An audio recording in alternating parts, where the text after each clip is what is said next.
Olá, meu nome é Beatriz, sou aluna do Colégio Estadual Aloysio Damasceno de Jesus, estou fazendo o segundo ano do ensino médio. Meu nome é Lenildo Bispo dos Santos, diretor do Colégio Estadual do Campo Aloysio Damasceno de Jesus, aqui no assentamento Beira Rio. Sou filho de Gerson e de Dona Odília, ambos residentes aqui também no assentamento Beira Rio. Eu sou Thaís, brasileira, nordestina, baiana, mulher negra. Eu sou Diana, moro no assentamento Beira Rio, sou filha de assentados, militante do Movimento Sem Terra. Eu sou Gustavo, sou natural de Itaberaba, resido atualmente na Fazenda Flores. Aí eu tenho raízes negras na minha família materna, meus avós são negros. E na minha família paterna tenho meus bisavós que são negros. O que o racismo é para mim? Racismo para mim é uma prática que é praticada por pessoas que xinga, destrata as pessoas de forma criminosa, porque o racismo é crime. E o racismo está, se você parar para pensar, o racismo está em todas as áreas na vida da gente. É na rua, é dentro da própria casa da gente, é no local de trabalho, é na escola, é no campo de futebol que você vai, porque o racismo está em todas as áreas da vida da gente. Se você parar para pensar, você vai entender o que eu estou falando. Na história, ao longo do início da construção da sociedade, sempre os brancos ficaram acima de tudo, na frente de tudo. Pode trabalhar um branco e um negro. Sempre o negro vai estar, o branco vai estar na frente do negro, porque as pessoas acham que o negro sempre não tem a capacidade de fazer o que um branco faz. O negro pode ser até melhor que o branco, mas o branco sempre vai ter, as pessoas vão achar que tem a capacitação melhor do que o negro.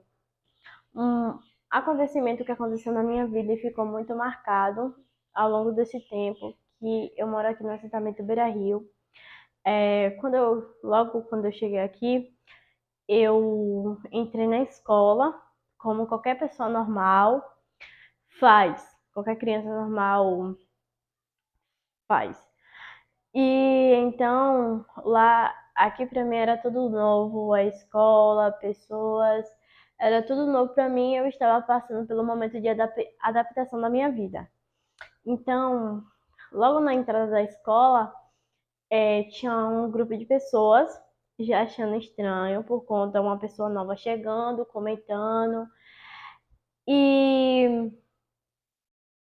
aconteceu que no final da aula, aconteceu um episódio comigo e ficou muito marcado, por conta um aluno chegou para mim e falou bem assim, vai passando, espanta a boiada, que ele falou isso de uma forma figurada, por conta do meu cabelo. E isso me marcou muito, ficou marcado na minha vida, porque para se tornar uma pessoa que eu sou hoje, eu tive que passar por isso e ouvir certos tipos de coisa como essa para me se tornar a pessoa que eu sou hoje. Abordar a consciência negra é um tema um pouco caro, às vezes até difícil da gente abordar, mas necessário, porque é a partir da conversa e desses registros que a gente consegue, né, trazer essas experiências para outras pessoas. Mais recentemente, em uma formação na cidade de Salvador, estávamos eu e alguns colegas, onde uma colega de trabalho, né, que estava sentada, pediu para que eu me levantasse da minha cadeira para que ela pudesse colocar o seu pé. A educação me trouxe conhecimento o suficiente para repelir aquela senhora naquele momento, claro que não com palavras educadas, até porque ela não merecia a educação, né? Mas eu não vou replicar aqui o que eu disse para ela. No entanto, dizer que eu fui firme ao repelir essa atitude dela né, colocando-a no seu devido lugar.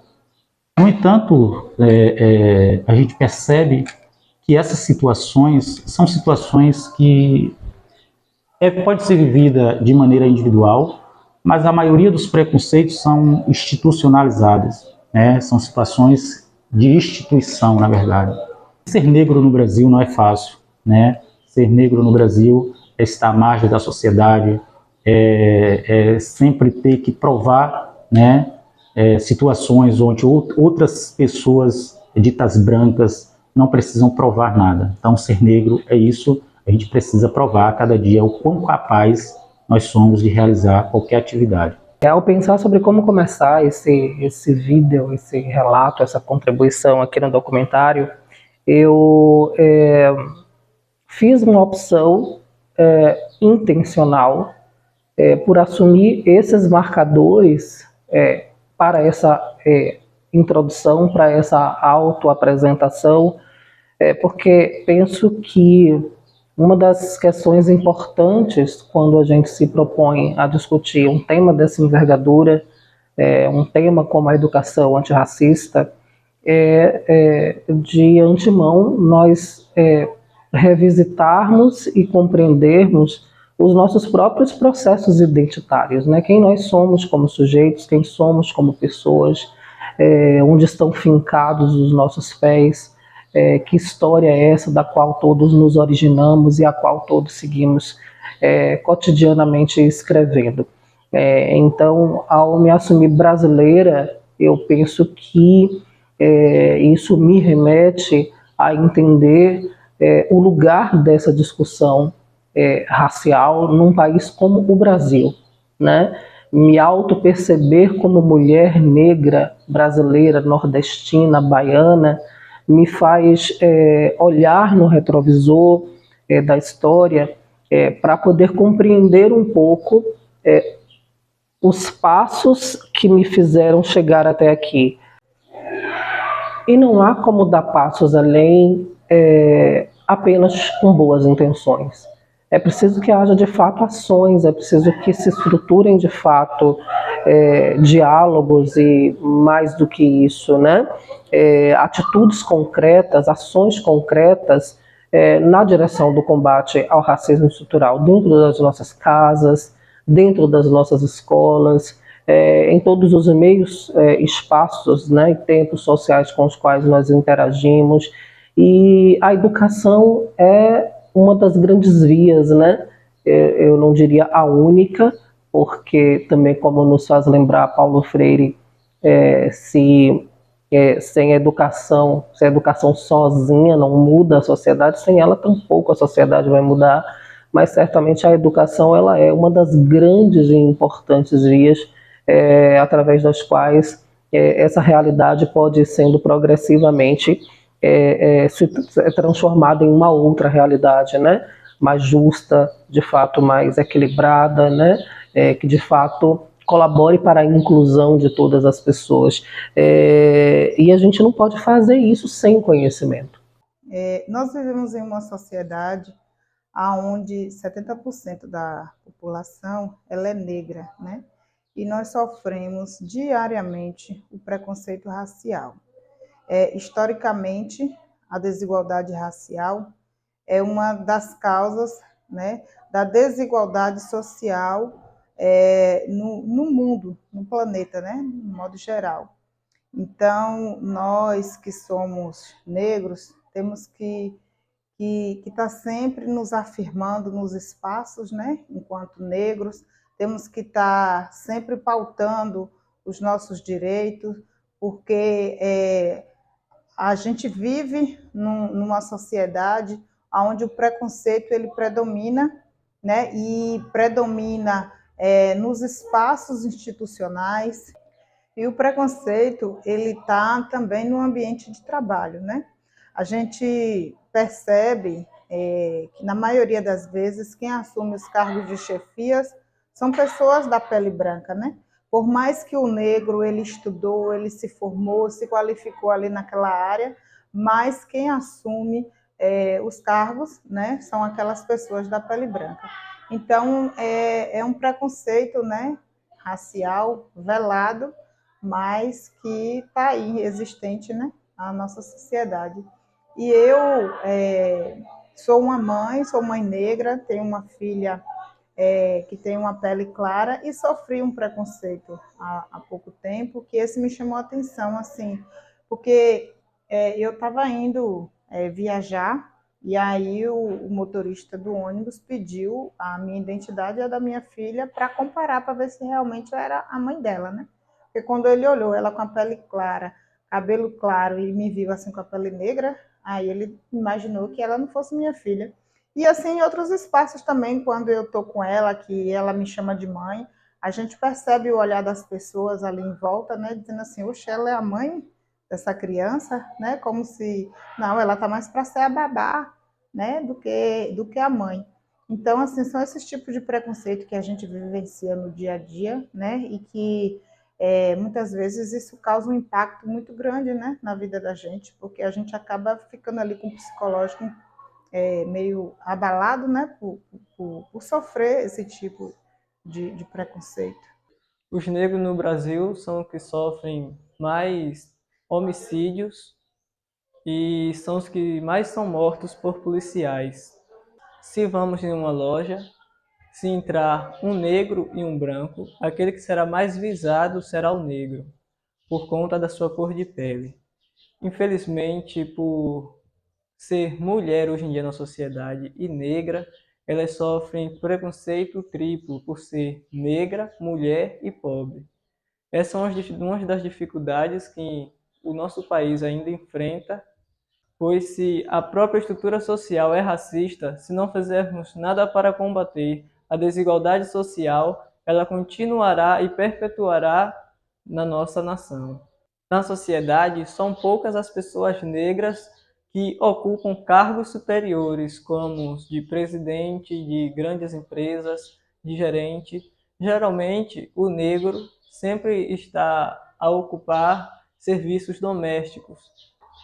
Na atualidade, o país tem dado um grande avanço sobre essa questão, pois hoje em dia já temos negros que são médicos, professores, que ocupam grandes profissões na sociedade atual. Eu queria que as pessoas pudessem refletir que todo mundo é igual, não tem diferença nenhuma. E ser negro no Brasil não é uma situação fácil. No entanto, são situações que a gente precisa enfrentar. E a educação é o meio pelo qual eu acredito que a gente pode fazer esse enfrentamento. É a partir da educação, é a partir dessa tomada de consciência do próprio ser negro, né, de procurar ocupar esses espaços, é que a gente consegue fazer o enfrentamento desse preconceito.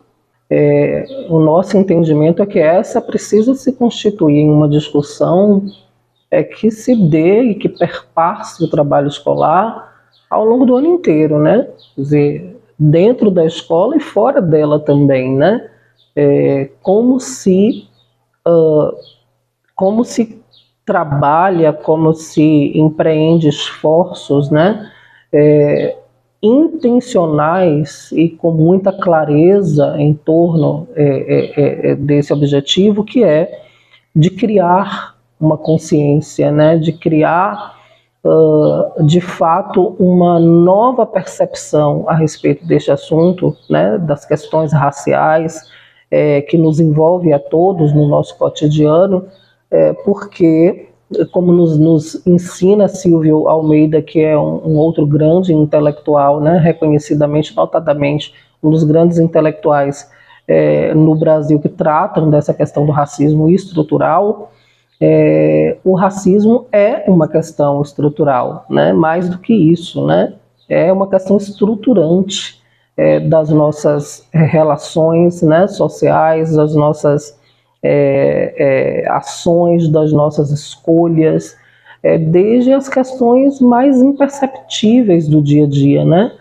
Aquilo que a gente fala, o modo como a gente coloca, a maneira como a gente pensa ou expressa os nossos pensamentos e as nossas concepções por meio das nossas atitudes, vão revelando, ainda que de modo inconsciente, para cada pessoa, o quão racistas nós somos, né? Quer dizer, o quanto de racista há em mim e há em você, ainda que a gente não se dê conta disso.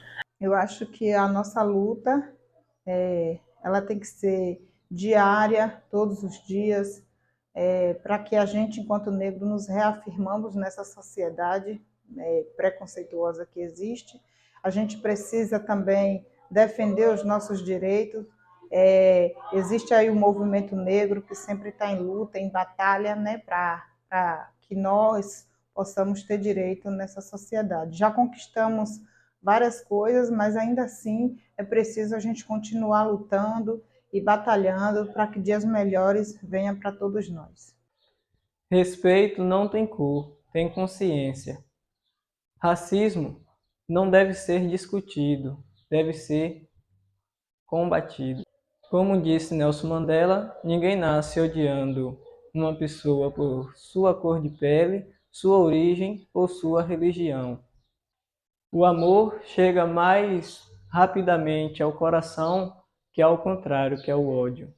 Então devemos espalhar o amor por onde vamos e ensinar e aprender a amar uns aos outros como se estivéssemos amando a nós mesmos. Sendo assim, se nós levarmos o amor por onde formos, um dia acabaremos com o racismo e transformaremos o mundo em um lugar melhor. Não se cale diante dos racistas, pois se você se cala, você acabará se tornando um. Está na hora de admitirmos que não existe cor superior ou inferior que a outra, e só existe uma raça, a raça humana.